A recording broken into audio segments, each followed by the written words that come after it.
ونستغفره ونؤمن به ونتوكل عليه ونعوذ بالله من شرور أنفسنا ومن سيئات أعمالنا من يهده الله فلا مضل له ومن يضلله فلا هادي له ونشهد أن لا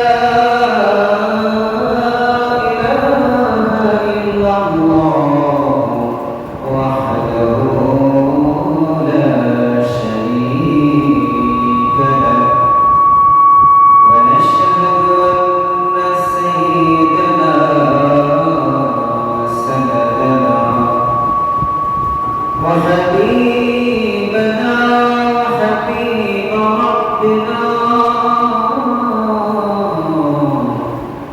وطبيبنا وطبيب أرواحنا محمد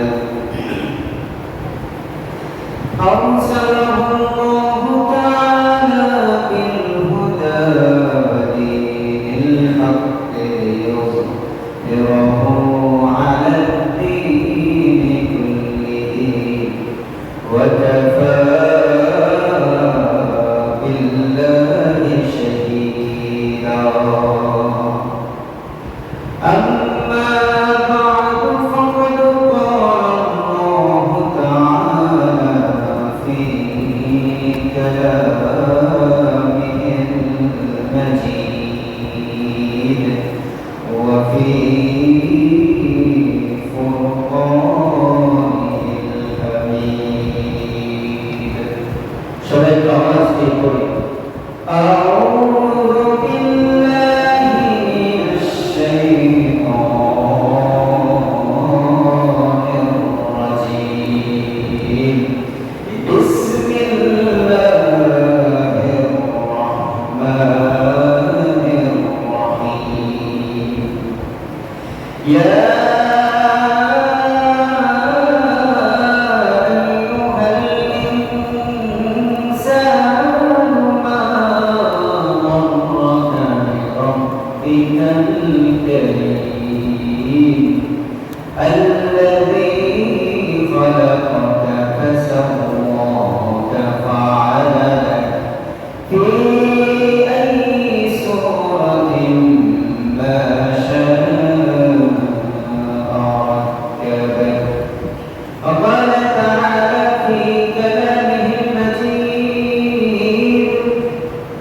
قد أفلح من تزكى وذكر اسم ربه فصلى بل تؤثرون الحياة الدنيا والآخرة خير وأبقى إن هذا لفي الصحف الأولى صحف إبراهيم وموسى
ঐতিহ্যবাহী বশিরপুর বাজার কেন্দ্রীয় জামে মসজিদে আজকে বৃষ্টি স্নাত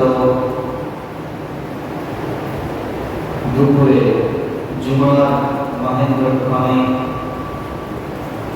আগত সম্মানিত মুসলিম কিরাম, মুরব্বিয়ানে আযম, সামনে উপবিষ্ট সকল বয়সের পর্যায়ে মুসলিমবৃন্দ এবং মাইকের আওয়াজ যতদূর যাচ্ছে সে সকল স্থানে অবস্থানরত সম্মানিত মা এবং বোনেরা, সকলের প্রতি সালাম নিবেদন করছি। আসসালামু আলাইকুম ওয়া রাহমাতুল্লাহ।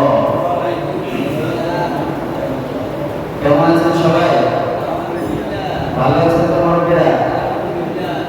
আলহামদুলিল্লাহ, আল্লাহ ভালো রেখেছেন, অনেকের চাইতে ভালো রেখেছেন বিদায় সময় মতো আগে আগে মসজিদে আসতে পেরেছি। কি বলেন, ঠিক না?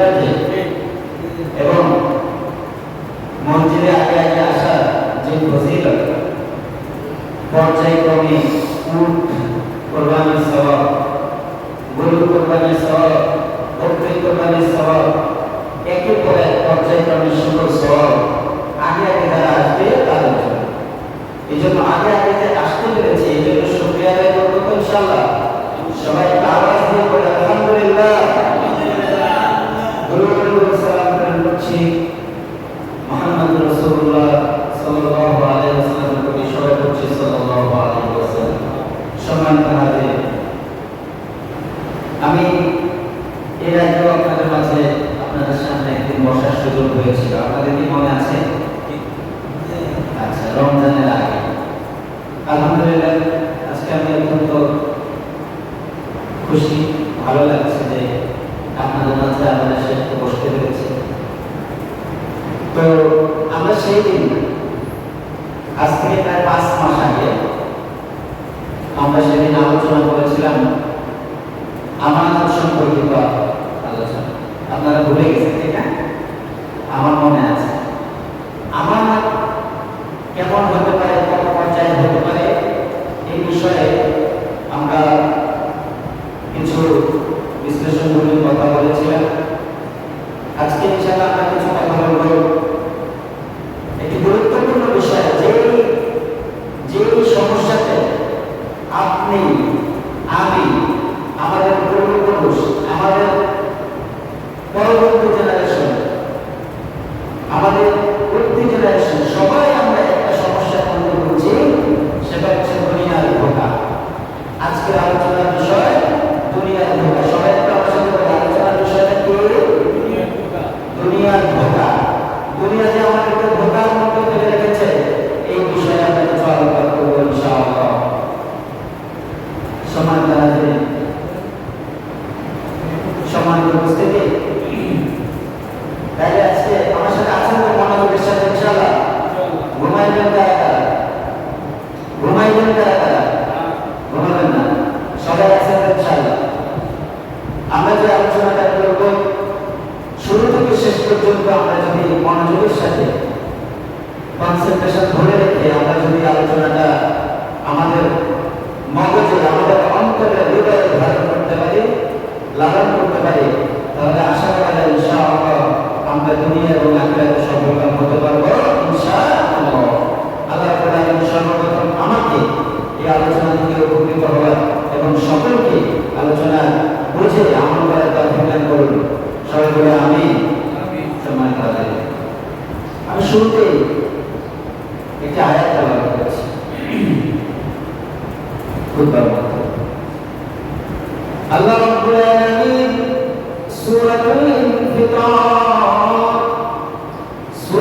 ইনফিতারের মধ্যে কোরআনে কারীমের 30 নম্বর পারায়, সবাই একটু আমার সাথে কথা বলবে এই জন্য যে যখন কোনো কিছু আলোচনা করা হয়, মুখে মুখে বলা হয়, তখন সেটা মনে রাখতে সুবিধা। আপনারা শুনলেন, ভালো লাগলো, একটু হৃদয়ে প্রশান্তি পাইলেন, কিন্তু মসজিদ থেকে বের হওয়ার পরে আর মনে থাকবে না, তাইলে ওইটা আমাদের লম্বা সময়ের জন্য আমাদের কোনো কাজে আসবে না।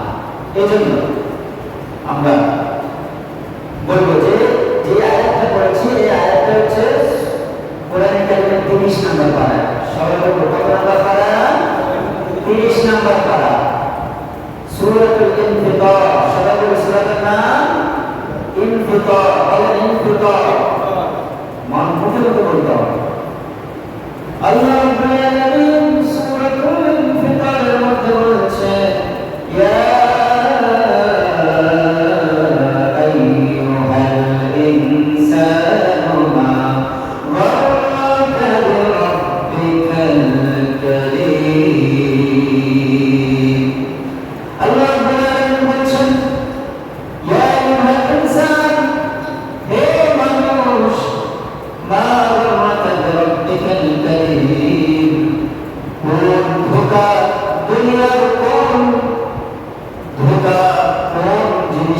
তোমাকে আল্লাহ রব্বুল আলামিনের দিক থেকে ফিরিয়ে রেখেছে। কোন জিনিস? কি সেই কোন সেই জিনিস যেটা তোমাকে তোমার রবের দিক থেকে ফিরিয়ে রেখেছেন? যেটা তোমাকে তোমার রবের দিক থেকে ফিরিয়ে রেখেছে, ধোঁকায় ফেলে দিয়েছে। আল্লাহ রব্বুল আলামিন বলছেন আল্লাযী খালাকাকা ফাসাওয়াকা ফাআদালাক। কোন সেই জিনিস যেটা তোমাকে তোমার রবের দিক থেকে ফিরিয়ে রেখেছে, আর অথচ তিনি তোমাকে সৃষ্টি করেছেন সুন্দর অবয়ব দিয়ে। সুবহানাল্লাহ। আল্লাহ আমাদেরকে বলেন তো, পৃথিবীর যত প্রাণী আছে সবচেয়ে মানুষ অসুন্দর নাকি সুন্দর বেশি? একটু কথা বলতে হবে। পৃথিবীতে যত প্রাণী আছে তার মধ্যে মানুষ কি সবচেয়ে অসুন্দর নাকি সবচেয়ে সুন্দর? সৌন্দর্যের দিক থেকে, চরম বর্ণের দিক থেকে, বুদ্ধি বিবেকের দিক থেকে সর্বোৎকৃষ্ট যে সৃষ্টি, সেই সৃষ্টির নাম হচ্ছে মানুষ। আল্লাহু আকবার। এই জন্য আল্লাহ রাব্বুল আলামিন আমাদেরকে উপাধি দিয়েছেন আশরাফুল মাখলুকাত। আশরাফুল মাখলুকাত সর্বোত্তম সৃষ্টি, সৃষ্টির সেরা জীব।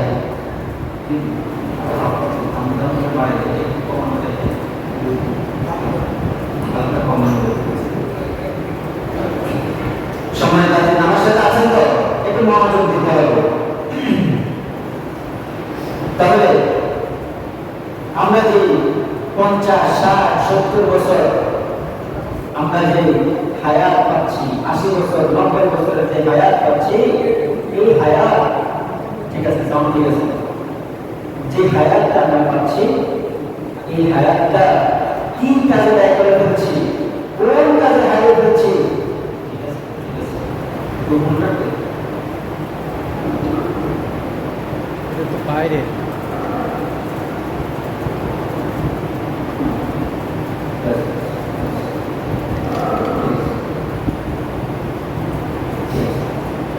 তাহলে আল্লাহ রাব্বুল আলামিন আমাদেরকে সর্বোচ্চ 50, 60, 70, 80 বছর হায়াত আমাদেরকে দিলেন, দিচ্ছেন।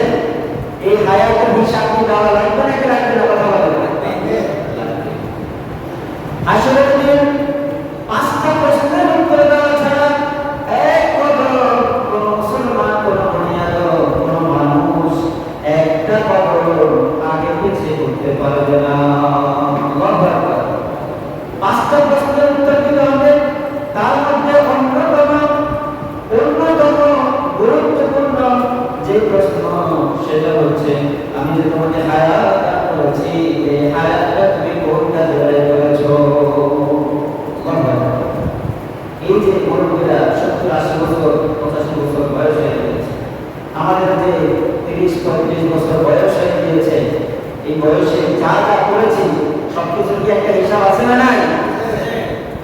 সম্মানিত হাজির, দুনিয়া আমাদেরকে ধোঁকায় ফেলে দিয়েছে। কিভাবে ধোঁকায় ফেলে দিয়েছে? এই যে যার যত আছে, আজকে দেখেন মসজিদের সম্পর্ক আছে, চাকচিক্য আছে, কারুকার্য আছে, মোজাইক পাথর আছে, টাইলস আছে, রং বেরঙের গ্লাস আছে, রং বেরঙের বাতি আছে, নাকি নাই? কোন কোন মসজিদে এসি আছে, শীতল নিয়ন্ত্রিত ব্যবস্থা রয়েছে। মাসে মাসে হুজুরদেরকে হাজার হাজার মোটা অঙ্কের স্যালারি দিয়ে, মোটা অঙ্কের সম্মানিত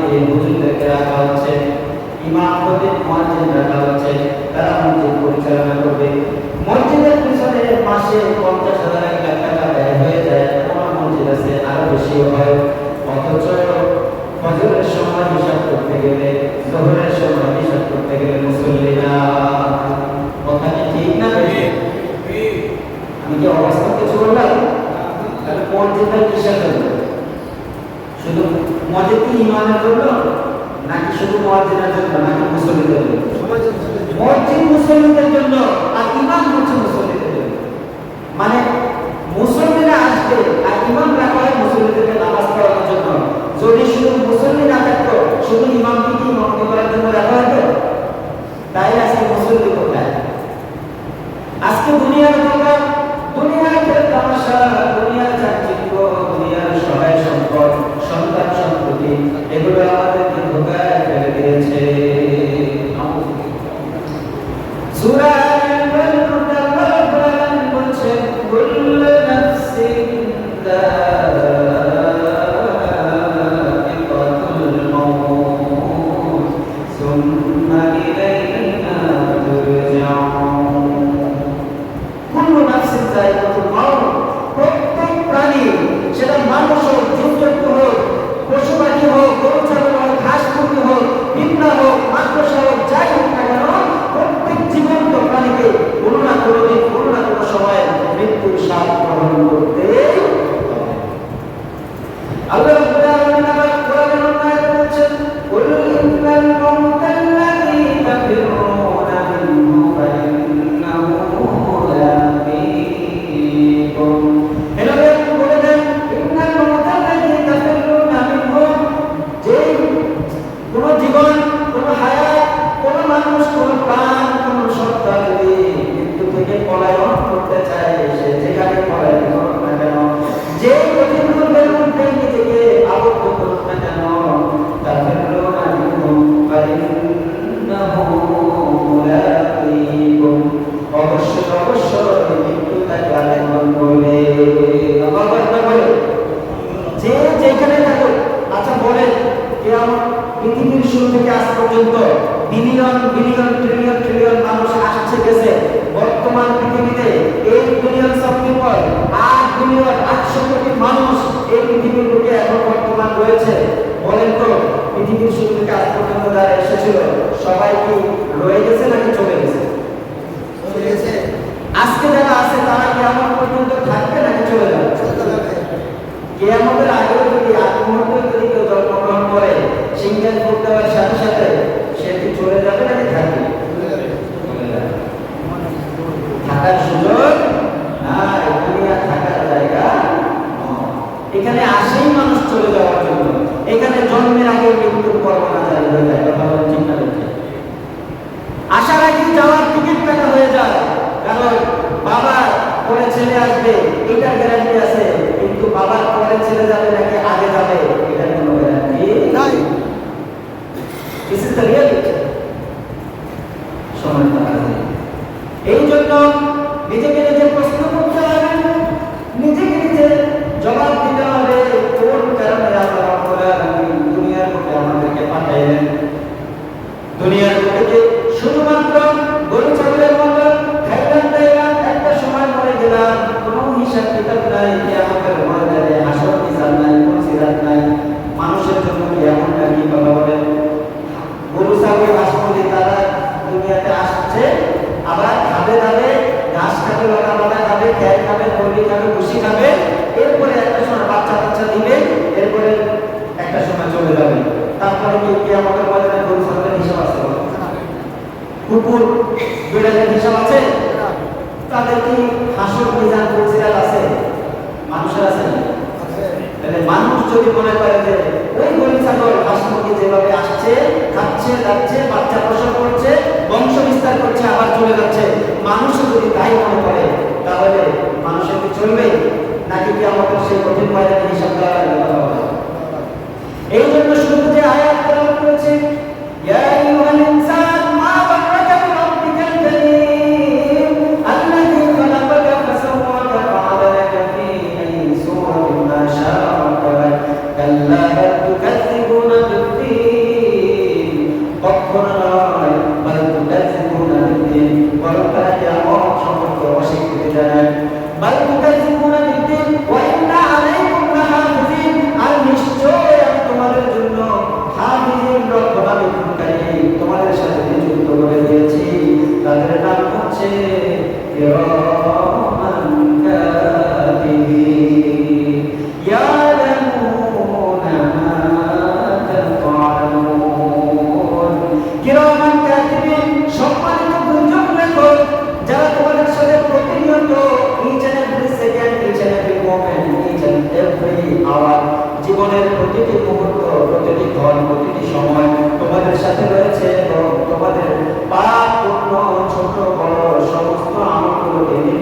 করছে।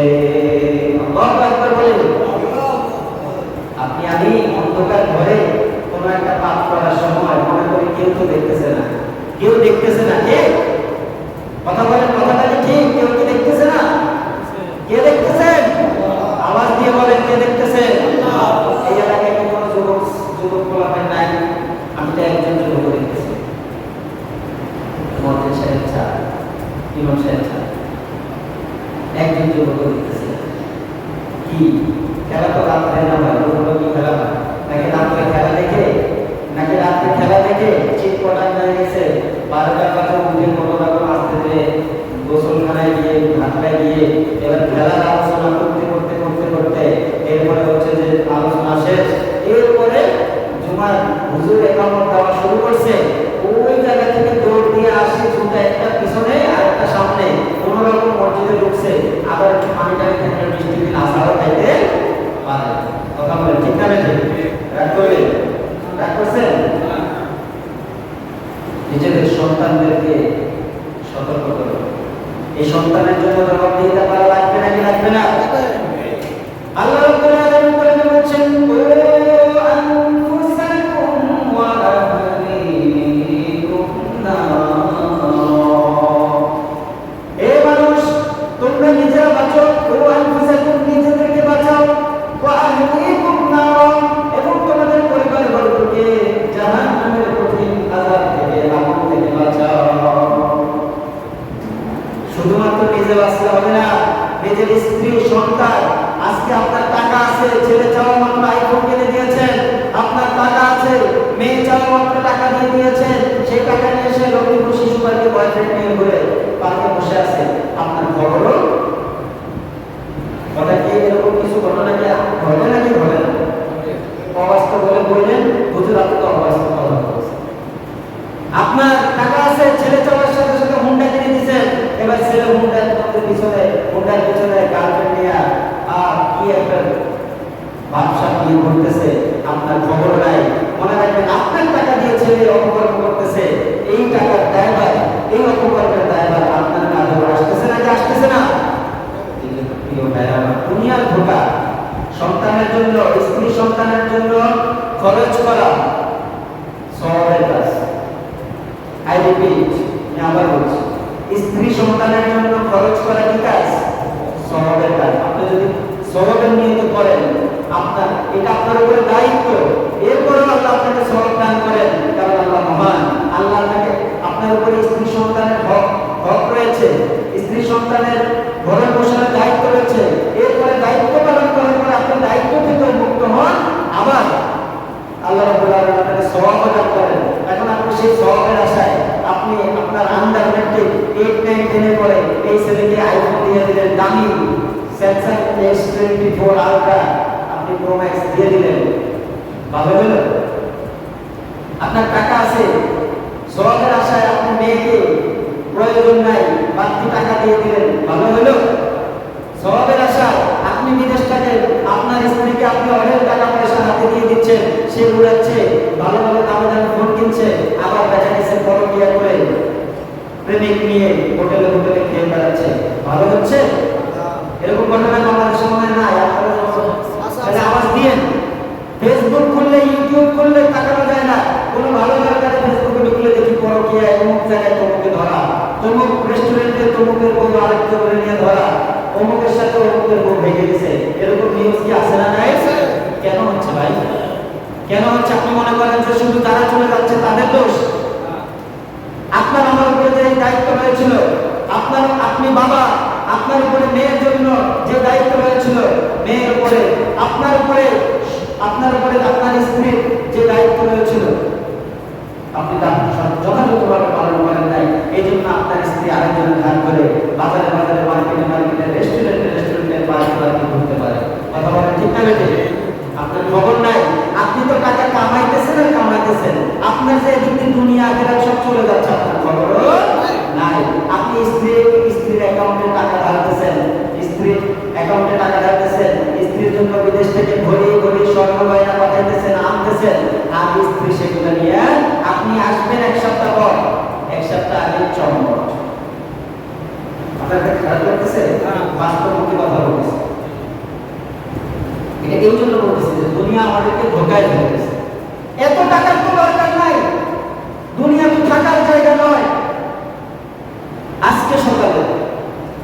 আজকে সকালে আমাদের চেয়ে একটু সিনিয়র বয়সী, সামান্য 2-1 বছর 2-4 বছর বড় হবে, হঠাৎ করে ফজরের নামাজ পড়ে ঘরে গেলাম, দেখলাম যে একজন লোক তাদের বাড়ি দৌড়াদৌড়ি করতেছে। আপনাদের কি ব্যাপার? বলছে যে ডাক্তার বের বসতেছে, ফার্মেসি ডাক্তার বের বসতেছে। খুব বুঝতে পারি নাই, বাড়িতে গিয়ে কিছুক্ষণ ঘুমালাম। এরপরে সকালে উঠলাম, উঠে শুনি যে 4 জনের ডাক্তার করতেছে, সে মারা গেছে। এই আমাদের মতো বয়সে, আমাদের চেয়ে বেশি বয়স। এখন যারা জোয়ান অল্প বয়সী, তারা যদি মনে করে আমাদের কি মরার বয়স হয়েছে, কেন?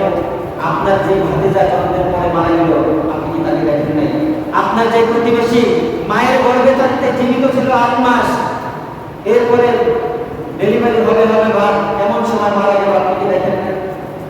আপনার বাড়ির একটা মেয়ে 2 বছর বয়স পানিতে পড়ে যে মারা গেল, আপনি কি দেখেন নাই? আপনি কেন মনে করেন যে আপনি শুধু 80 বছর হবে, তারপরে আপনি আল্লাহ বিদ্যা করতে করতে মারা যাবেন, এই সুযোগ আপনি পাবেন, এই গ্যারান্টি আপনাকে কে দিবে? প্রশ্ন কি আছে না? নাই? সোজা কি মরার পরে হবে নাকি আগে হবে? কথা বলেন, সোজা কি মরার পরে হবে নাকি আগে হতে হবে? মরার পরে আপনি সোজা না হলে মানুষটা আগে সোজা করে দেবে। কথা বলেন, ঠিক না? অনেক সময় মানুষের হাত পায়ে বাঁকা কাটা হয়ে থাকে, মানুষ কি করে? রশি দিয়ে বেঁধে ধরলে হাত পায়ে সোজা করে। কথা বলেন, বাস্তব নাকি অবাস্তব? আপনাদের তো আওয়াজ দিতেও কষ্ট হয়। যে হুজুর আসছে, হুজুরের দায়িত্ব কথা বলা, হুজুর কথা বলা চলে যায়, আমরা নাই সবাই বলে নেই। এরকম নাকি? আল্লাহ আমাদেরকে বুঝার তাফিক করে সম্মানিত আছে। তাহলে বুঝতে হবে কামাই করতে বাধা নাই। আপনি কামাই করতে করতে যদি বিশ্বের 1 নম্বর ধনী হয়ে যান, ইসলাম আপনাকে নিষেধ করে না। কথা বলেন, ঠিক আছে? ইসলাম আপনাকে নিষেধ করে নাই আপনি পৃথিবীর সেরা ধনী হয়ে যান, কিন্তু আপনি যেই পথে, কোন পথে ইনকাম করতেছেন এটার হিসাব যেমন দেওয়া লাগবে, আবার কোন পথে ব্যয় করছেন সেটার হিসাবও দেওয়া লাগবে। সময় লাগবে। তাহলে আপনি এসি রুমে থাকতে চান, এসি রুমে থাকলে নিষেধ নাই, আপনার গরম সহ্য হয় না, এসি রুমে থাকতেই পারে, কিন্তু এসি রুমে থেকে ঘুমাতে ঘুমাতে আপনার ফজরের বেলা শেষ হয়ে যায়। এটা কি করা যাবে? এসি রুমে থাকা যাবে, কিন্তু ফজর বাদ দিয়ে নয়, নামাজ বাদ দিয়ে নয়। অট্টালিকা করা যাবে, পারিবারিক প্রপার্টি আপনি যা কিছু বানান সমস্যা নাই, কিন্তু আপনার জমি জমা কিনতে কোটি কোটি টাকা ব্যয় করেন, ব্যবসা বাণিজ্যের পেছনে কোটি কোটি টাকা ব্যয় করেন, আপনার বয়স হয়ে যাচ্ছে, সুস্থতা আছে, এরপর আপনি হজ করেন না কেন? আপনার তো টাকা আছে, আপনার উপরে হজ ফরজ হয়েছে, আপনি ব্যবসা বাণিজ্য করছেন, কোটি কোটি টাকা পয়সা বানাচ্ছেন, প্রপার্টি বানাচ্ছেন, কিন্তু হজ করছেন না। এই প্রপার্টি বানানো আপনার জন্য নিষেধ নয়, কিন্তু ফরজ হুকুম বাদ দিয়ে এই প্রপার্টি বানালে এটার জন্য হিসাব দেওয়া লাগবে নাকি লাগবে না? আপনার উপরে বড় হজ ফরজ হয়েছে, অনেকে হজ ফরজ হওয়ার পরে মনে করে যে হজ তো করে মানুষ বুড়া বয়স, রাগ করলেন, মন করে কি রাগ করতেছে? হজ করছেন কে? হাত তুলে দেখি, মাশাআল্লাহ মাশাআল্লাহ, ভাই তো বয়স বেশি হয়, মোটামুটি অত বেশি বয়সে মুরব্বী হন না। এরকম যুবক বয়সে, জওয়ান বয়সে হজ করে ফেলতে হবে। মুরব্বীরা আল্লাহ যিনি ভাই বা তারা থাকলে হজ করেছেন যারা, তাদের হজগুলো আল্লাহ কবুল করুন, সবাই বলে আমিন। কষ্ট করে হজ করেছেন, টাকা পয়সা ত্যাগ স্বীকার করে, শারীরিক ত্যাগ স্বীকার করে, সময়ের ত্যাগ স্বীকার করে হজ করেছেন, আল্লাহ যেন এই হজগুলোকে মাকবুল হিসেবে কবুল করেন, সবাই বলে আমিন। আল্লাহ আমাদেরকেও তার ঘরে হজ করার সবাই বলে আমিন।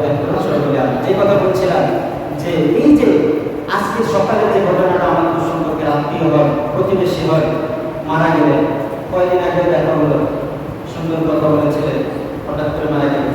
একটা অ্যাক্সিডেন্ট হয়েছিল কিছুদিন আগে, কিন্তু এভাবে মারা যাবে এরকম ডাক্তার কিছু বলেন, হঠাৎ করে আল্লাহ নিয়ে চলে গেলেন। আজকে আমি আপনি এই জায়গায় থেকে কখনো কি চোখ বন্ধ করে নিজেকে হিসাব দিয়েছি, নিজেকে চিন্তা করেছি যে আমি যদি এই মুহূর্তে মারা যাই, তাহলে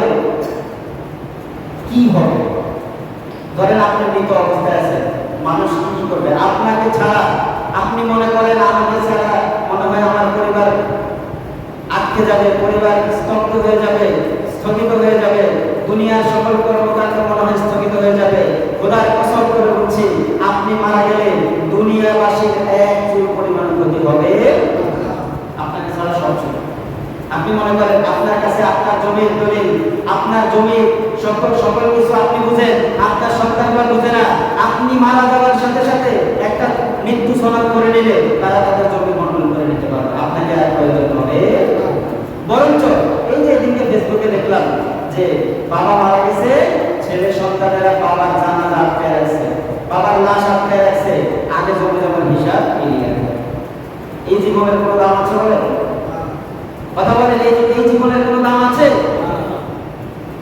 এরকম সুসংখ্যা করে দেখা যেত।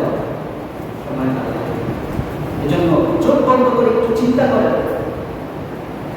যেটা একটা গান আছে, তার মধ্যে খুব সুন্দরভাবে মৃত্যু বিষয়টা তুলে ধরেছে।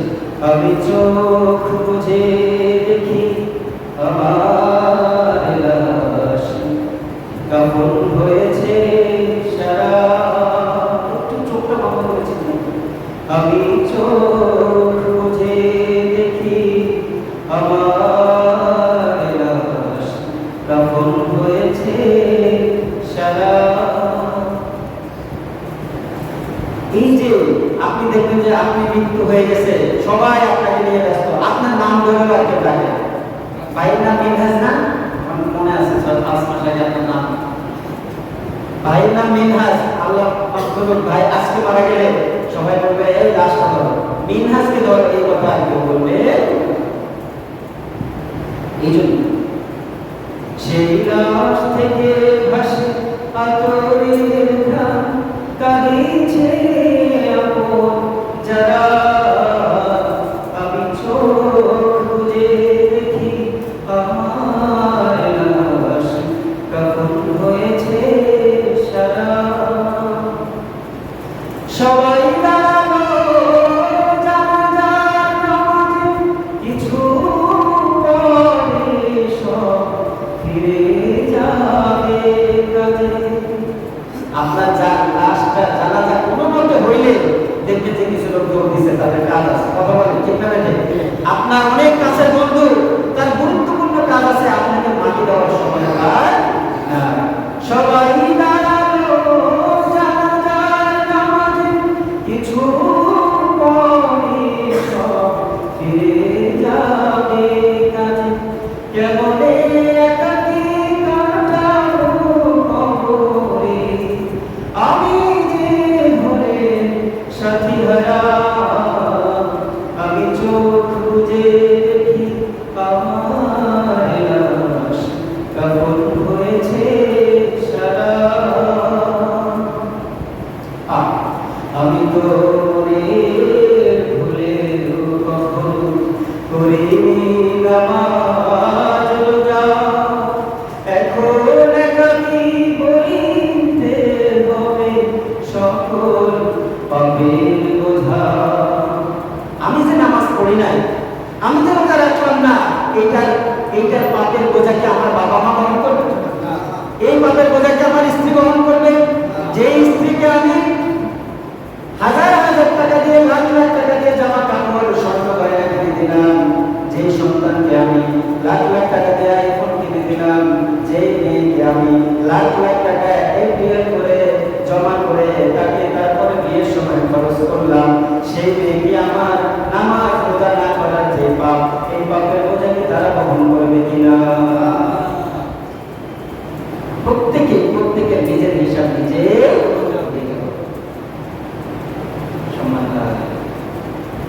এই জন্য নিজের কাজ, নিজের আমল নিজেকেই গ্রহণ করতে হবে। সময় উপস্থিতি, আমরা সময় খুব বেশি নেই, 25।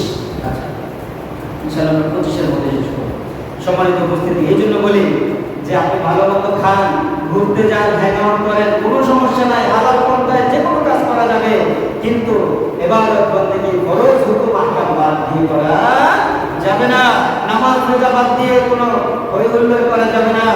আপনার দান সাদাকা বাদ দিয়ে, আপনার ফরজ যে সকল ইবাদত সেগুলো বাদ দিয়ে আপনি দুনিয়ার আয়েশ, দুনিয়ার ভোগ বিলাস এগুলো করা যাবে না। সম্মানিত হাজিরিন, এই জন্য আমরা যে যে এত টাকার পিছনে ছুটছি,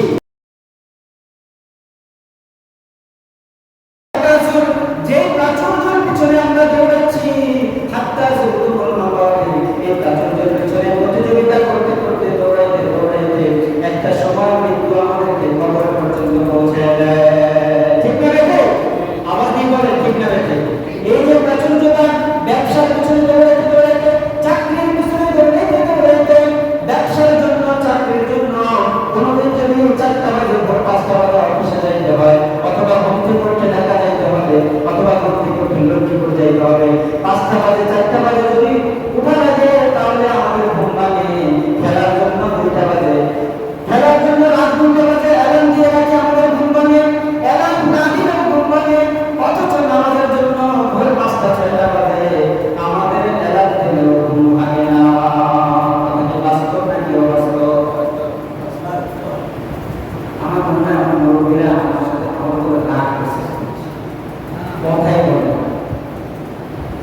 সম্মানিত উপস্থিতি, এই জন্য কবরে গেলে এই সব হিসাব দিতে হবে। যেই টাকা পয়সা প্রাচুর্যতার পিছনে আমরা দৌড়াচ্ছি, এই প্রাচুর্যতা আমাকে একটা মাত্র শুধুমাত্র কবরে পর্যন্ত পৌঁছে দিতে পারবে, আর কিছুই দিতে পারবে না। কবরে কি আমি টাকা করে নিতে পারবো? কথা বলেন, আওয়াজ দিয়ে বলেন, কবরে আমি আমার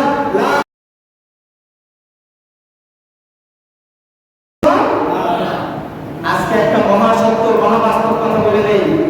আমি আপনি মনে করি যে কবরের 3 টুকরা কাপড় আমি আপনি পাবো, মনে করি এইটা আমার সম্পদ। আসলে এইটাও আমার সম্পদ। বলবেন হুজুর কেন? এটা তো আমার সাথে থাকে, একটু বুঝে দিই। কবরে যে আপনাকে 3 টুকরা, পুরুষের জন্য 3 টুকরা কাপড়, মহিলার জন্য 5 টুকরা কাপড়। মহিলার জন্য এখানে আরেকটা বিষয় একটু বলে দিই, তাই মহিলার জন্য কেন 5 টুকরা কাপড় হইল? যে মহিলারা পর্দা করে না, মহিলাদের জন্য যে পর্দাটা একটু বেশি দরকার, কাপড়টা একটু বেশি দরকার, শরীরটা ঢেকে রাখা একটু বেশি দরকার, এটা তো লাশের ক্ষেত্রেও বোঝা যায়। কথা বলেন ঠিক না? পুরুষের জন্য 3টা হইলেই হয়, মহিলাদের জন্য কয়টা? 5টা কাপড়। এবার আসেন, একটা মানুষের যে 3টা টুকরা কাপড় দেওয়া লাগে, এইটা হয়তো ওই লাশের জন্য নয়, মূলত তাকে কবর দেওয়ার আগ পর্যন্ত যে ঢেকে রাখা লাগবে। যদি এই 3 টুকরা কাপড় দেওয়া না হতো তাহলে তাকে উলঙ্গ দেওয়া লাগতো। এই উলঙ্গ, সে তো মারাই গিয়েছে, তার উলঙ্গ নিয়ে তো কোনো সমস্যা নাই, কিন্তু জীবিত যারা আছে তারা তো তাকে দেখলে খারাপ লাগবে। এই জন্যই এই 3 টুকরা কাপড়। দেখছেন কি বাস্তব? যে মারা গেছে তাকে আর লজ্জা শরমের দরকার আছে? লজ্জা শরম তো দুনিয়ায় জীবিত থাকতে। আমরা মানুষ মারা গেলে লাশের পাশে কোরআন তেলাওয়াত করি, অথচ যেই মানুষটা মারা গেছে তার জীবনে সে বছরের যুগে জন্মের পর থেকে ছোটবেলায় মক্তবে গেলে গেছে, দেখা গেছে বছরের পর বছর যুগের পর যুগ চলে গেছে, সে ঘরের এই তাক থেকে কোরআনটা নামায় ভুলে দেখে। কথা বলেন, এমন লোক আছে না? নাই? তাই তার কবরের পাশে বসে বসে আরেকজন কোরআন তেলাওয়াত করলে কি লাভটা হয়ে যাবে? সে কি জান্নাতি হয়ে যাবে? আমরা তো আসল ঘটনাগুলো বুঝি না, আমাদের মধ্যে অনেক ঘাটতি রয়েছে। সম্মানিত হাজিরিন, তাহলে আমাদের যে দুনিয়ার যে বাস্তবতা, দুনিয়ার যে ধোঁকা, এই ধোঁকা থেকে আমাদেরকে বেঁচে থাকতে হবে। সম্মানিত হাজিরিন, এই জন্য সাহাবাই কেরামের যে স্ত্রীরা, সাহাবাই কেরামদের ঘরের মহিলারা পর্যন্ত আখিরাত সম্পর্কে এত বেশি সচেতন ছিল, তারা এত বেশি অগ্রগামী ছিল, তারা দুনিয়াদারদেরকে ডেকে ডেকে বলতো, ও দুনিয়াদারেরা, তোমরা দুনিয়া নিয়ে খুশি হয়ে যাও, সন্তুষ্ট হয়ে যাও, আমরা আমাদের আখিরাত নিয়ে আল্লাহর কাছে পৌঁছে যাব। সুবহানাল্লাহ। সম্মানিত হাজিরিন, এজন্য আমাদের প্রতিযোগিতা হবে কিসের জন্য? দুনিয়ার জন্য না আখিরাতের জন্য? কথা বলেন, এটা কি মসজিদের ভিতরে পর্যন্ত থাকবে নাকি বাইরেও নিতে হবে এই কথা? হ্যাঁ, এখানে তো অনেক ব্যবসায়ীরা আছে, যেহেতু বাজারে মসজিদ, ব্যবসায়ীরা আছে তো ব্যবসা বাণিজ্যের ক্ষেত্রে, ওজনের ক্ষেত্রে, বা পণ্যের ভেজাল অথবা ভালো পুষ্টিগত দিক, গুণগত মান, এইসবের দিক থেকে আমরা কি দুনিয়ার বিবেচনা করবো নাকি আখিরাতের বিবেচনা করবো? মানুষের সাথে লেনদেন বেচা কেনা করার ক্ষেত্রে দুনিয়াকে প্রাধান্য দেবো নাকি মানুষ আখিরাতকে প্রাধান্য দেবো? ব্যবসায়ীরা কথা বলেন না কেন? ব্যবসায়ী নাই? হাত তুলে তো দেখি এই বাজারে ব্যবসায়ী কারা আছেন? ব্যবসায়ী তো কম। আচ্ছা, ঠিক আছে ভাই, ওকে। তাহলে আমরা আখিরাতকে প্রাধান্য দিতে হবে। আল্লাহ রাব্বুল আলামিন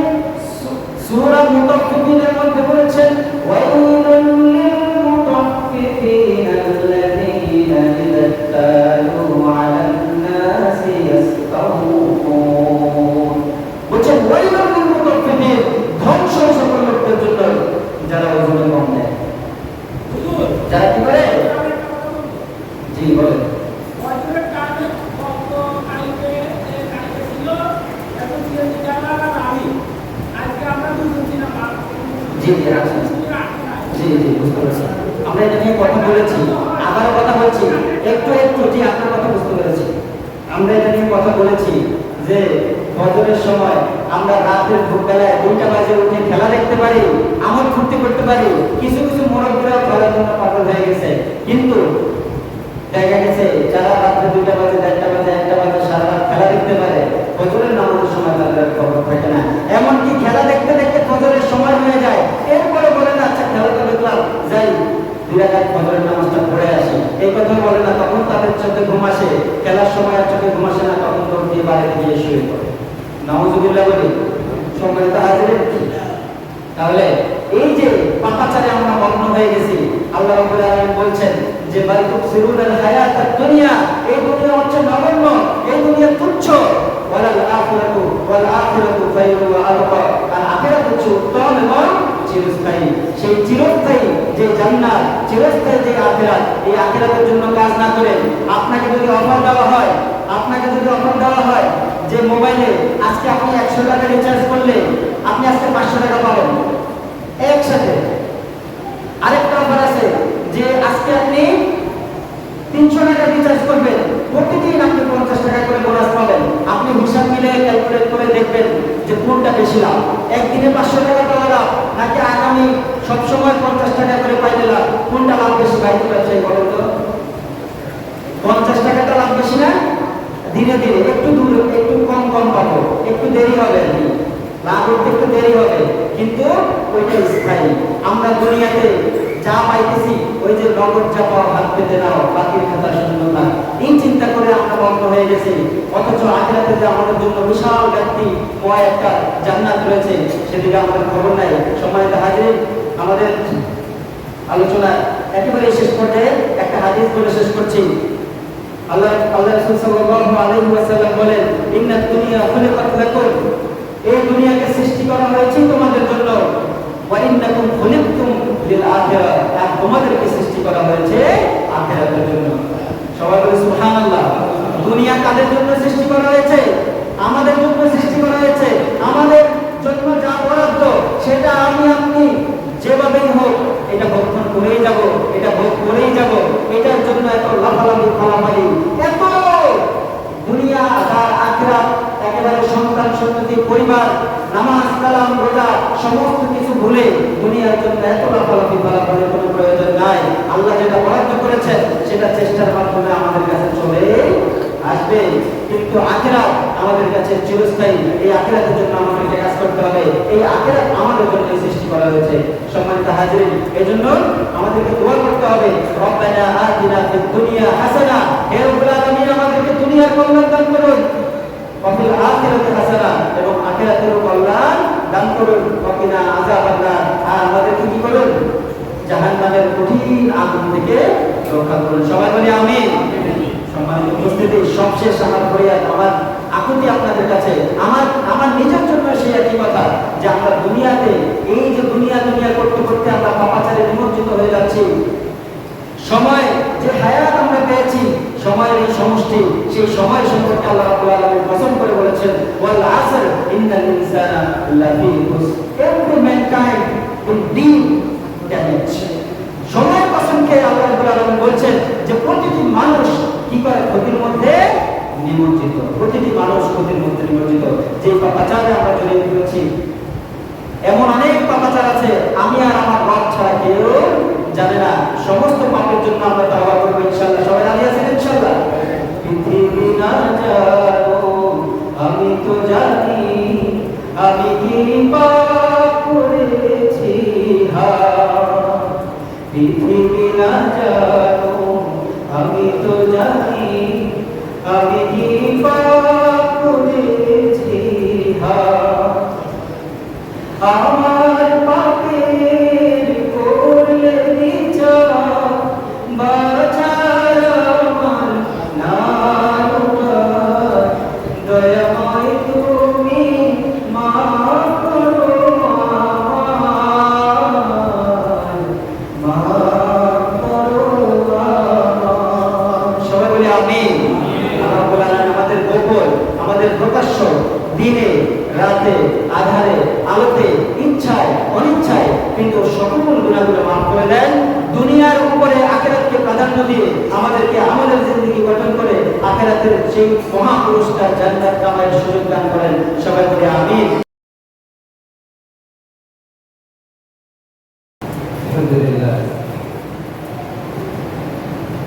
الحمد لله خالق الوجود من العدم وجاعل النور من الظلم ومخرج السوء من الألم ومنه التوبة على الندى فنشكره على المصائب كما نشكره على النعم ونصلي على رسوله الأكرم بشرف الأشم والنور الأتم والكتاب المحكم وكمال نبينا وخاتم سيد ولد آدم الذي بشر به عيسى ابن مريم حين كان يرفع القواعد بيت الله المحرم وصلى الله عليه وسلم وعلى أتباعه خير الأمم الذين بارك الله بهم كافة الناس العرب منهم والعجم. الحمد لله الذي لم يتخذ ولدا ولم يكن له شريك في الملك ولم يكن له ولي من الذل وكبره تكبيرا.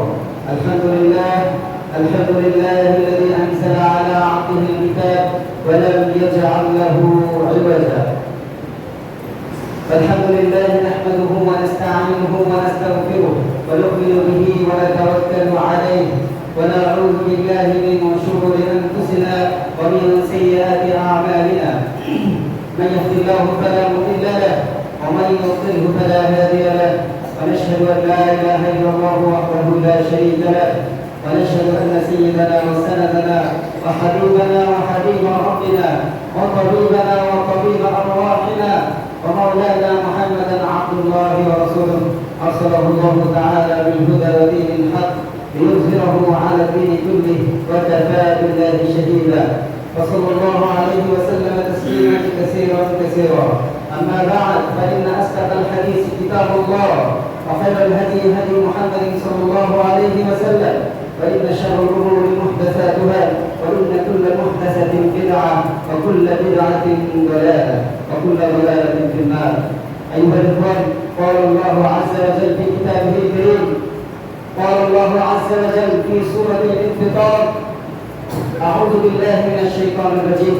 يا أيها الإنسان ما غرك بربك الكريم الذي خلقك فسواك فعدلك في أي سورة ما شاء ركبك. وقال تعالى في سورة الأعلى: قد أفلح من تزكى وذكر اسم ربه فصلى بل تؤثرون الحياة الدنيا والآخرة خير وأبقى. وقال تعالى في سورة آل عمران: كل نفس ذائقة الموت. وقال تعالى في آية أخرى: قل إن الموت الذي تفرون منه فإنه ملاقيكم. وقال تعالى في كلامه المجيد: قوا أنفسكم وأهليكم نارا. صدق الله مولانا العظيم.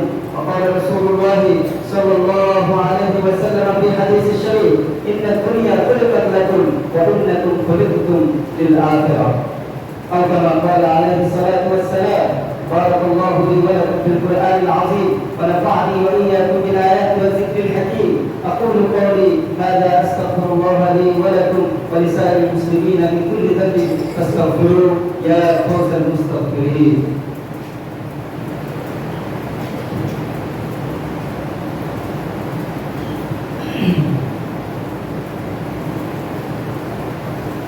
إن الحمد لله والشكر لله والثناء لله والصلاة والسلام على من لا نبي بعده. وأما بعد فأعوذ بالله من الشيطان الرجيم. بسم الله الرحمن الرحيم. إن الله وملائكته يصلون على النبي يا أيها الذين آمنوا صلوا عليه وسلموا تسليما. اللهم صل على محمد وعلى آل محمد كما صليت على إبراهيم وعلى آل إبراهيم إنك حميد مجيد. اللهم بارك على محمد وعلى آل محمد كما باركت على إبراهيم وعلى آل إبراهيم إنك حميد مجيد. وقال رسول الله صلى الله عليه وسلم: اللهم ارحم أمتي بأمتي أبي بكر وأشدهم بأمر الله عمر وأصدقهم حياء عثمان وأقدرهم علي وفاطمة سيدة نساء أهل الجنة والحسن والحسين سيدا شباب أهل الجنة وحفظة أسد الله وأسد رسوله رضوان الله تعالى عليهم أجمعين. اللهم اغفر للعباس وولده مغفرة ظاهرة وباطنة لا الله بأصحابي لا تتخذوهم غرا من بعدي فمن أحبهم فبحبي أحبهم ومن أبغضهم فببغضي أبغضهم وخير أمتي قرني ثم الذين يلونهم ثم الذين يلونهم والسلطان ذكر الله في الأرض من أهان سلطان الله في الأرض أهانه الله. ربنا ظلمنا أنفسنا وإن لم تغفر لنا وترحمنا لنكونن من الخاسرين. ربنا آتنا في الدنيا حسنة وفي الآخرة حسنة وقنا عذاب النار. اللهم حبب إلينا الإيمان اللهم حبب إلينا الإيمان اللهم حبب إلينا الإيمان. اللهم انصر الإسلام والمسلمين. اللهم احفظ الإسلام والمسلمين. اللهم أعز الإسلام والمسلمين واخذل الكفرة والمشركين. اللهم انصر من نسب إلى محمد صلى الله عليه وسلم واجعلنا منهم. اللهم اخذل من خذل بين محمد صلى الله عليه وسلم ولا تجعلنا منهم. أيها الإخوان، قال الله عز وجل في كتابه الكريم: إن الله يأمر بالعدل والإحسان وإيتاء ذي القربى وينهى عن الفحشاء والمنكر والبغي يعظكم لعلكم تذكرون. فاذكروني أذكركم واشكروا لي ولا تكفرون.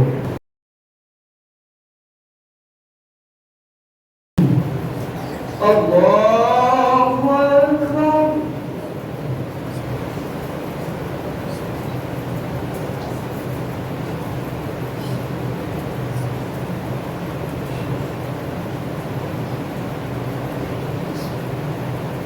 الحمد لله رب العالمين الرحمن الرحيم مالك يوم الدين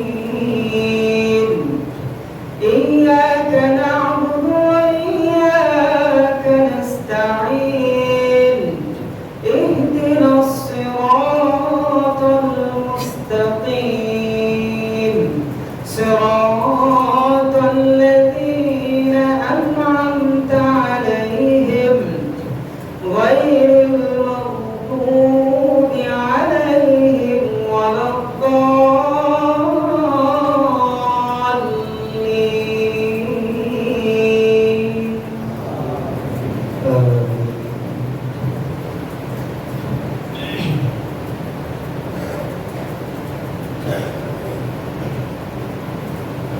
يا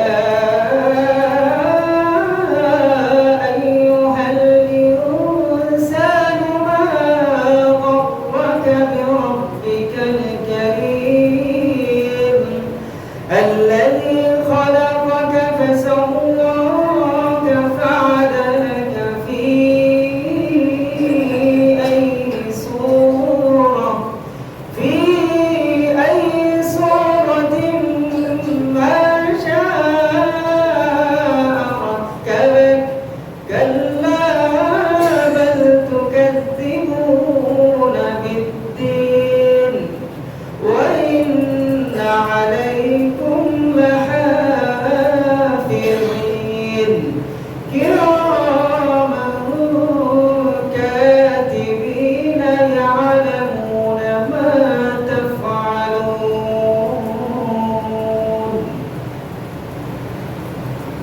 الله أكبر.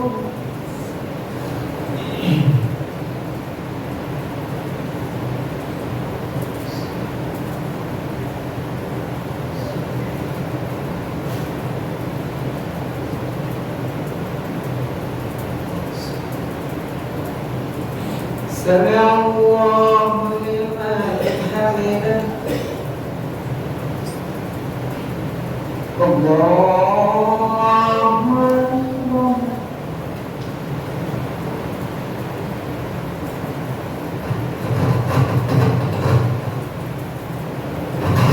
الله أكبر. الله أكبر.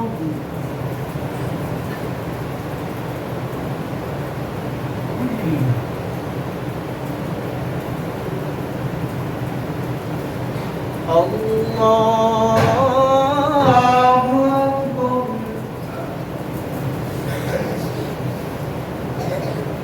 الحمد لله رب العالمين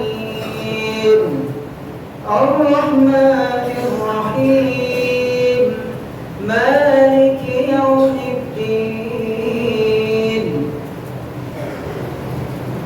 إياك نعبد وإياك نستعين اهدنا الصراط المستقيم صراط الذين أنعمت عليهم غير المغضوب عليهم ولا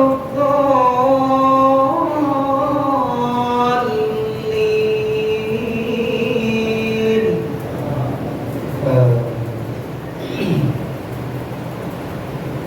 قد أفلح من تزكى وذكر اسم ربه فصلى بل تؤثرون الحياة الدنيا والآخرة خير وأبقى إن هذا لفي الصحف الأولى صحف إبراهيم وموسى